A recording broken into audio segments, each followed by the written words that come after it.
Lunes na naman. Tapos na yung 2 araw ng pahinga.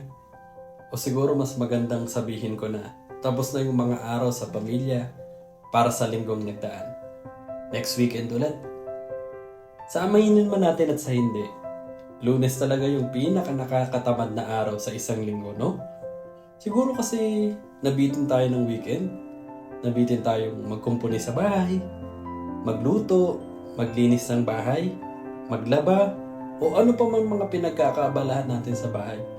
Pero sigurado ako, pinaka nabitin tayo sa oras natin sa pamilya natin. Pero wala eh. Kailangan nating gumawa. Kailangan nating magsikap. Wala eh. Lunes na naman.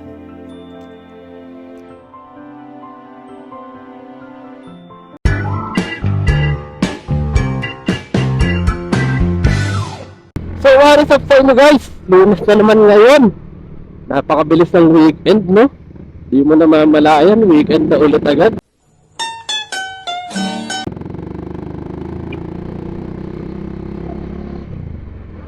Ay hindi. I mean, di mo na mamalayan, weekday na pala uli agad. Weekdays, no? Kamusta mga weekends, no? Marami pa kayong nagawa. Anong mga pinagkaabalahan nyo? Napakarami kong nagawa guys. Di totoo yan. Sobrang dami, kulang yung weekend. Napakabilis ang panahon no guys. Second week na lang January ngayon. Parang last week, New Year lang eh.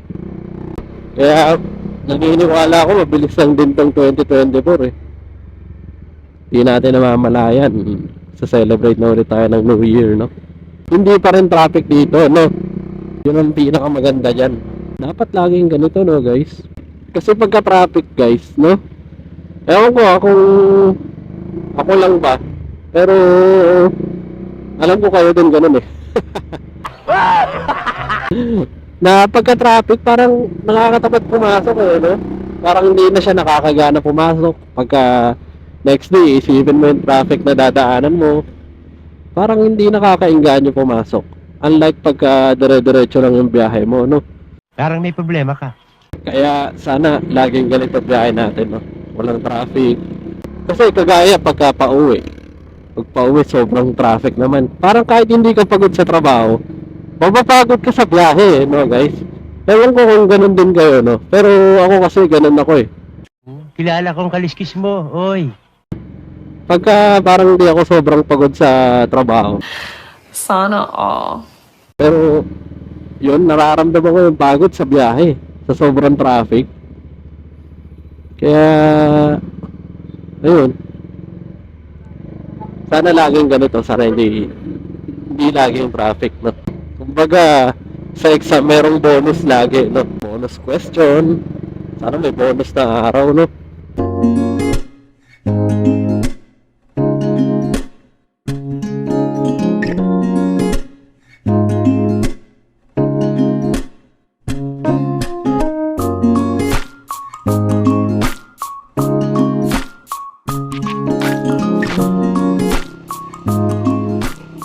So yun guys, malapit na ako ulit sa office. Mamaya na lang ulit pag uwi ko, no? Kita-kits tayo sa aking mga pag-uwi. A few moments later. So what is up sa inyo guys? Dito na tayo sa Quirino Highway. Pauwi na tayo. Traffic na, kagaya na nga ng inaasahan natin. Wait, tumatawag nga ang aking asawa. Ay ka naman sa vlog, naririnig ka. Hi, vlog! Yun. Yun.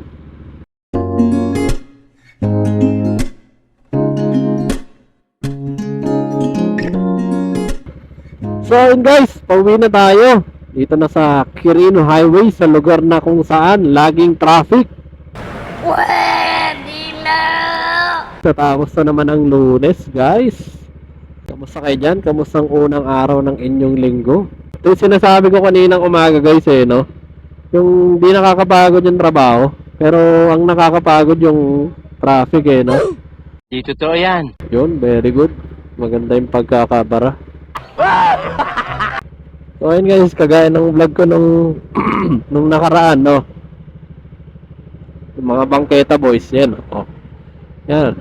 Nag-iipon na sila lahat sa bangketa. So, pag may tao dyan, wala nang dadaanan. Ayan. Mga hindi na makapag-antay eh, no? Madaling madali eh. Ano kaya mapapala nila, no, guys? Eh, traffic din naman. Di rin naman sila uusan kung dyan sila dadaan. Kaya hindi na rin ako magtataka, guys, na maraming dumadaan sa bike lane eh, no? Ay, sa bike lane. Sa bus lane, no, guys, sa EDSA.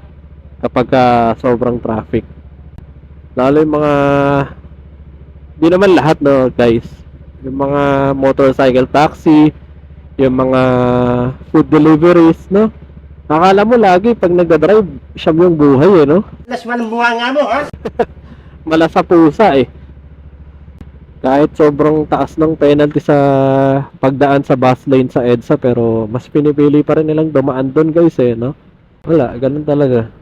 Kulang talaga sa disiplina sa aminin naman natin at sa hindi. So ayun guys, hindi ko sure kung maayos ba yung pagkaka-record nito ng boses ko kasi ngongo ako eh. May sipon ako guys. Di na tayo gumaling sa ating sakit. Dala ko pa to nung mag-New Year eh. Hanggang ngayon, nagkasakit pa rin tayo, no? Pagaling na ako eh, pero yun nga, napagod ata ako kahapon nung sinot ko yung sa vlog sa INC Museum, no guys. Pero anyways, ganun talaga. Kailangan nating magpalakas ng katawan, ng resistensya, no guys.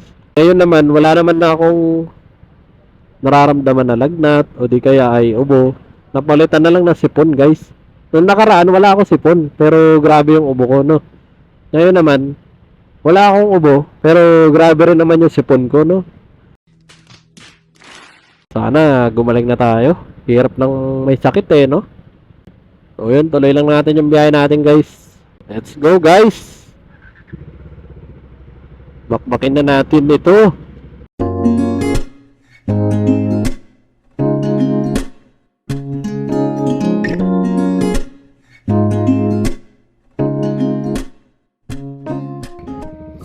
So ayun guys, malapit na ako sa bahay pero marami pa kasi akong dadaanan eh, kaya mag-outro na ako guys, no.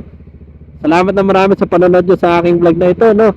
Please don't forget to like, comment, and subscribe sa aking channel. Hit mo na rin yung notification bell para updated ka kapag may bago akong upload. So ayun guys, ingat kayo palagi. Paalam!